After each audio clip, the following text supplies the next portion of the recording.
All right, good morning. Happy New Year to everyone. Okay, we're going to start the idea of this Beginners to Jazz class series, if you want to call it that, is to get you ready to play some songs. I know sometimes there's a disconnect because there's so much you feel like you have to learn before you can even play a song. So we're going to start simply by taking a G major chord. Okay, there are three chord types, really two chord types we're going to be dealing with, major and minor. Okay, you also have your dominant seventh chord, and we'll get more into this, but we're going to start with just a simple major chord. Now, most of us know the bar chord. It's where we start. Right, I want to kind of take notes away from this bar chord and think about the bottom half of the guitar. So, when I see a song in the music for the first time and I see a G chord, G major chord type, we'll get into reading a lead sheet in another lesson, but if it says G or even G major seventh, that's a common one in jazz. So if it says G, G major seventh, that's what I play. Okay, this is in the chord guide as well. I suggest you look through that. Okay, so there's a G chord. Here's your bar chord. Basically, I'm taking the bar away, which makes it a little easier to finger as well. Right? My hand is in the shape of the bar chord, but I'm not pressing down the first finger. So when I play, I get this, even though I'm hitting all the strings. See that? If I bar it, I get all the strings. Okay, that's tough for me. So, and that's more musically appropriate because when playing jazz songs, the melody's up here, in here on the treble strings. The bass player's down here on the bass, so we want to be in the middle. Okay, so what I want to do is just get that chord shape, right? And for more advanced players who are a little past this, try out some new inversions you're working on these jams for major sevenths or major chord types. But for the beginners, I just want to get that bar chord and just concentrate on these three strings. Put it in a slow swing tempo. Okay, we're just going to get this hand going on the quarter notes. Okay, now watch this. The left hand really gives the rhythm.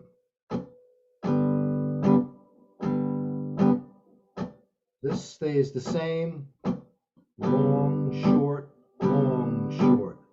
And those are just these three notes. Once again, I'm not pressing down, I'm not going, right? That doesn't sound correct for a jazz song. That's more the style right there, the old school rhythm guitar style. Long, short, long, short. Or it could be short, short, short, short. It would never be long, long, long, long. Maybe for a certain arrangement in some song once in a blue moon. But other than that, it's going to be long, short, or short, short. So I'm going to put the track on and we're just going to play that G chord. Get used to what it feels like playing that simple G triad, which works. I've done it a million times. It works. It's a safe way to approach it too. 1, 2, 3,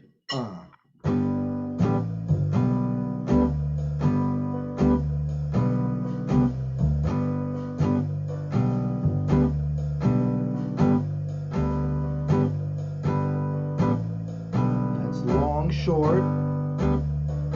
Once again, I'm not pressing down my bar, I'm just using the triad. Short. You feel that? It's a rhythm guitar feel, old school. Same chords Bucky Pizzarelli used, Freddie Green. There's no secret, it's a feel. Knowing what chord to hit when you that major chord type on a lead sheet. Here's long, short, short. You don't have to press the neck very hard. If you're going to play rhythm guitar, you're going to be doing this for 5 minutes, so you don't want to crush the neck and hurt your hand. And short.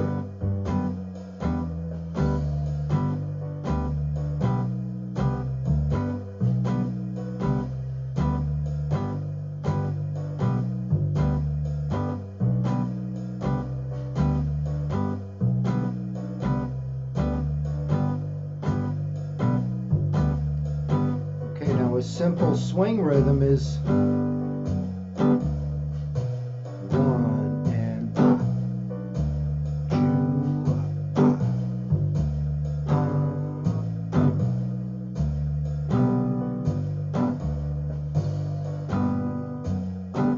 Now you keep that going, and I'm just going to play a little solo to hear what it sounds like.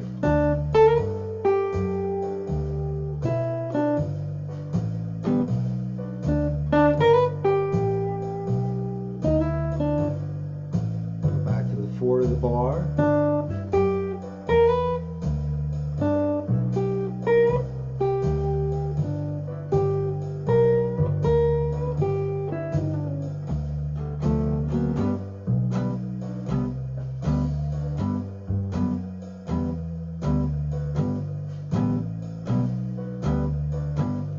Okay, now you may notice how I'm fingering the chord now.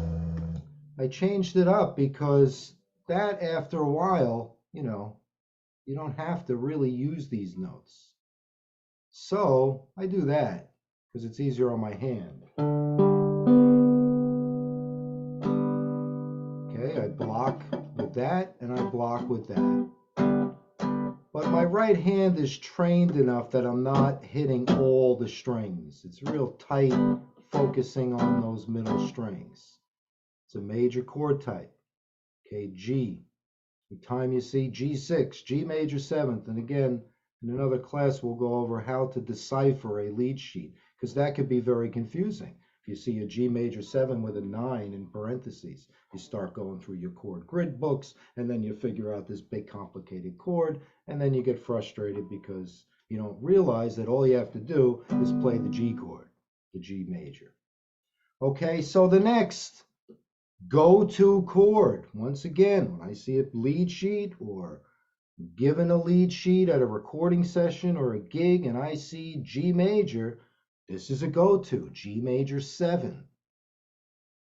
Okay, most of us know this chord form. Let's just take a closer look at it. We must know that the bass note is the root, G. That's going to be important because next week we're going to go over movable forms, how to take this into other keys. Knowing this root 6th string is very important. That's the root, G. Okay, the next string is blocked with this part of the finger. It's a natural, you have to move your wrist a little bit. Then we have the F sharp note with the 3rd finger. That's the major 7.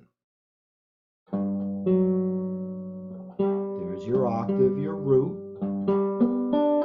Once again, we got to look at the bar chord as the foundation.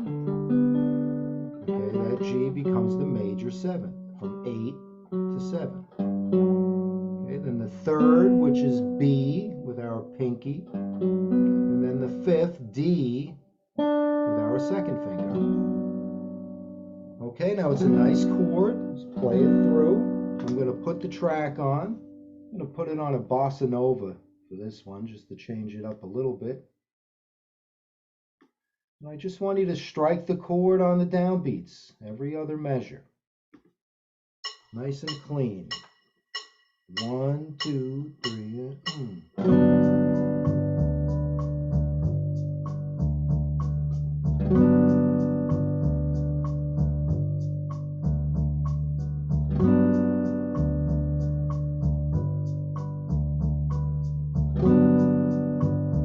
Hit one note at a time.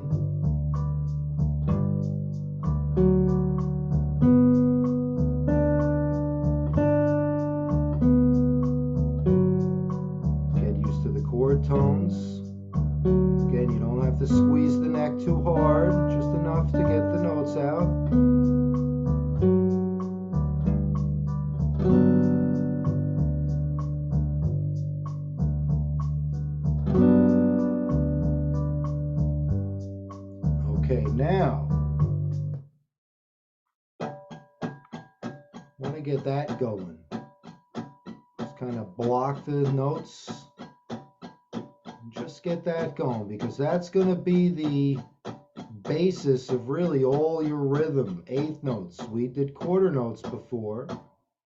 Now, don't forget, your hand's got to come up to go down. So that's the eighth note. 1 and 2 and 3 and 4 and 1 and 2. Watch this. You can make all sorts of rhythms with your right hand, left hand. You're not going to be doing this. Okay, this stays the same. It's the left hand that makes your rhythmic. You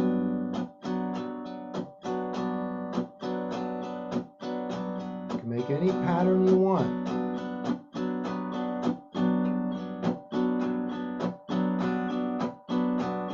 Okay, I'm going to put the track on a little bit slower. I'm just going to play some rhythm patterns there. If your hand starts to hurt, stretch it out.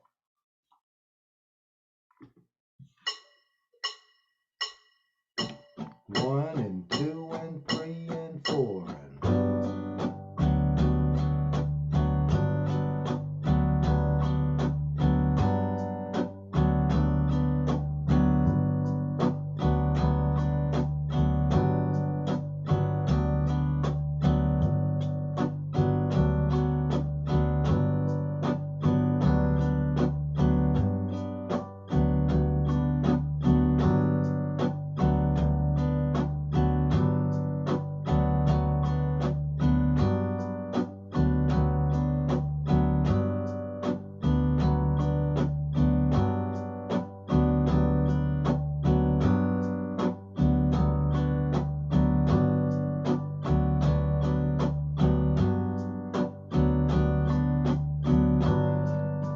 good. Now we're going to put it into swing again. Okay, and we're going to look at this chord now, again, taking this note out of it. Just those 3 notes. Okay, in the old school style, that's what you want. You don't want, okay, because the melody is going to be up here. What if the melody note is that? Now you have a clash. Okay, so you want to stay off the treble string, which is actually easier to me than playing the big chords. So let's practice that in the old school style. Major 7th, just with these strings here, blocking these 2.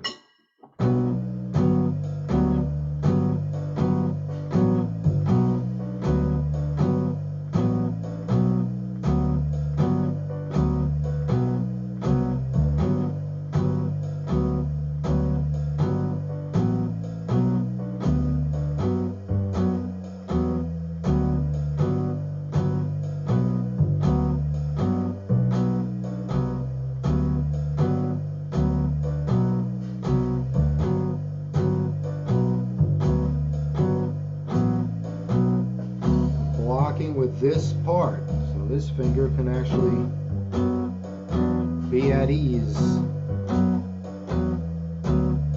It's a very simple chord to get, really, and we're focusing on the middle of the guitar. So that's where we want to be when we play jazz songs.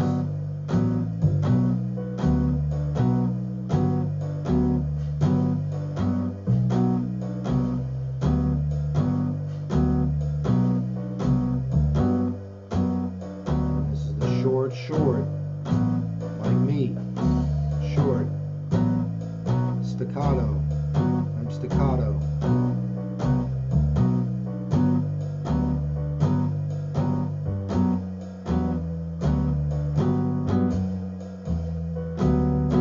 It's another nice little swing rhythm. Ba, ba, ba, ba. 2, 3, 4. Ba, ba.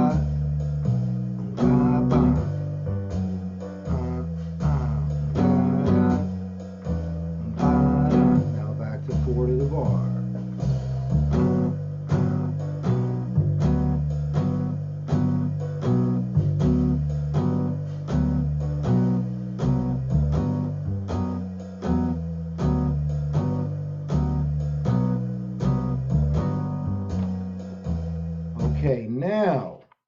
Going to get more into movable forms next week and more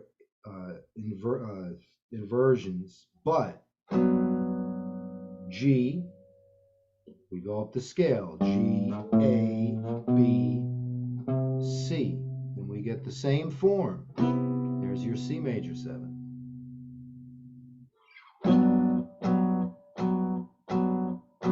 Just move it up the fingerboard. Visualize where you're going when you're playing the G. When you're on G, you're thinking of the next chord. C. All we have to do is move this chord type, this shape, up to the C note on the 8th fret of the 6th string. So it's essential we know our 6th string bass notes, because then we could play this chord in every key. For now, let's take it from G up to C.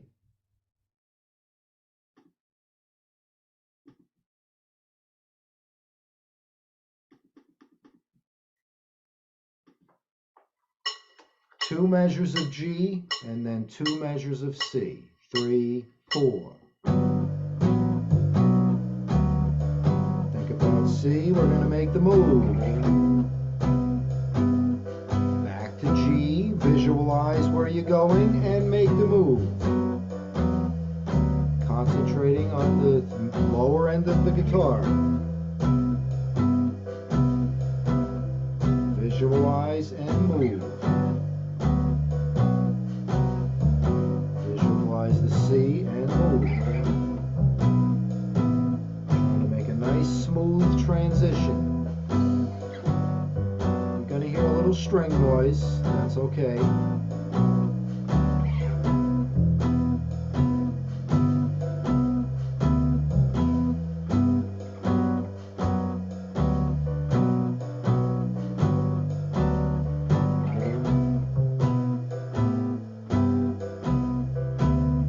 That second finger in once in a while.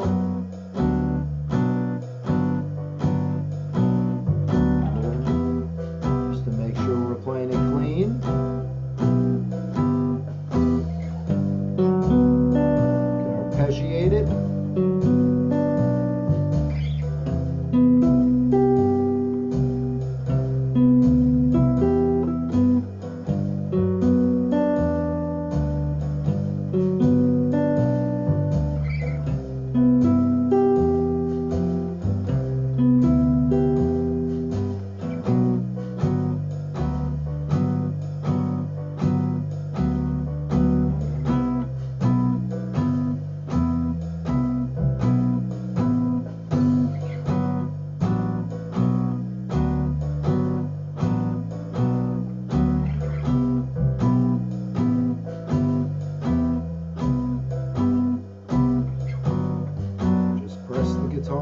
Hard enough to get the sound out. No reason to crush it.